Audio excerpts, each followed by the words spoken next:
Spray মাৰি তাৰমানে wall বিলাকত কিবা দৰ্জাবিলাক ওপৰ চিলিং বিলাক এনেকে চাইছে। পুনৰ সুনীলৰ ঘৰত উপস্থিতি হৈছে CID দল। সকলোখিনি চোৱা চিতা কৰিছে।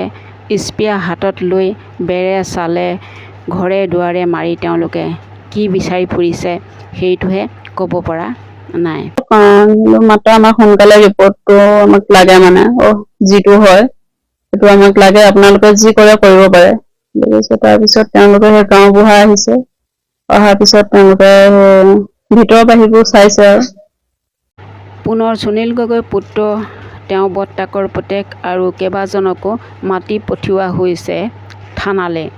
গতিকে CID দলে কি বিচাৰি ফুৰিছে আৰু কি ক'ব বিচাৰিছে, বাৰে বাৰে একেখিনিকে কিয় জেৰাৰ কৰি আছে। সকলোখিনি যদি পোহৰলৈ আহিছে তেনেহ'লে CID দলে কিয় সুনীল গগৈক উলিয়াই দিব পৰা নাই জীৱিত অৱস্থাত। ভিডিঅ'টো প্ৰথম পৰা শেষলৈকে চাব, তেতিয়াহে সকলোখিনি কথা বুজি পাব।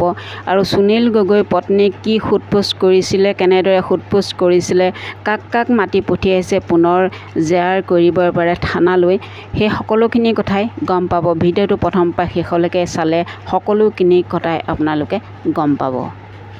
পুনৰ ফৰেনচিক আৰু CID দল পুনৰ উপস্থিত হৈছিল আপোনালোকৰ কি কৰিলে মানে তেওঁলোকে আহি কৈছে ইনভেষ্টিগেশ্যনত আহিছো বুলি কৈছে। আমি কৰিব পাৰিম বুলি কৈছে। সকলোখিনি কৰিব পাৰে, আপোনালোকে যি কৰিব পাৰে কৰক, মাত্ৰ আমাক সোনকালে ৰিপৰ্টটো আমাক লাগে মানে যিটো হয় সেইটো আমাক লাগে, আপোনালোকে যি কৰে কৰিব পাৰে বুলি কৈছে। তাৰপিছত তেওঁলোকে সেই গাঁওবুঢ়া আহিছে, অহাৰ পিছত তেওঁলোকে সেই ভিতৰৰ বাহিৰবোৰ চাইছে আৰু কি কৰিলে?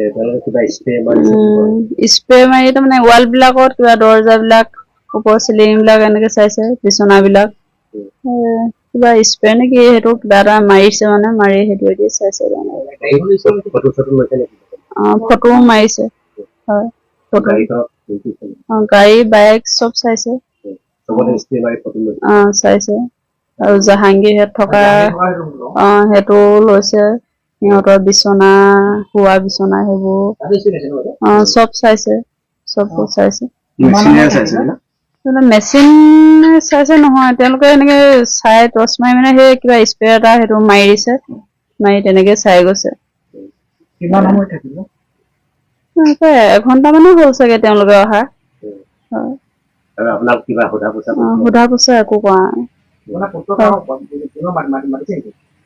ল'ৰাটোক মাতিছে কাইলে, দাদাক মাতিছে, তাৰপৰা আৰু ভতিজা এজনক মাতিছে।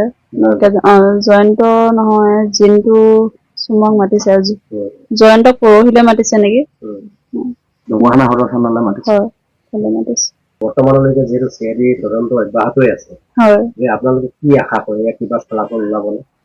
বৰ্তমানলৈকেতো আমি ফলাফলৰ আশাতে আছিলো, কিন্তু তেওঁলোকক মই আজিও কৈছো আপোনালোকে যি ইনভেষ্টিগেশ্যন কৰে কৰিব পাৰে, যি কৰে সকলোবিলাক কৰক, খোলা আছে, কিন্তু আমাক সোনকালে কিবা এটা ন্যায় দিয়ক বুলি কৈছো। তেতিয়া তেওঁলোকে কৈছে আমি চেষ্টা কৰি আছো বুলি কৈছে, সেইটোৱে কৈছে।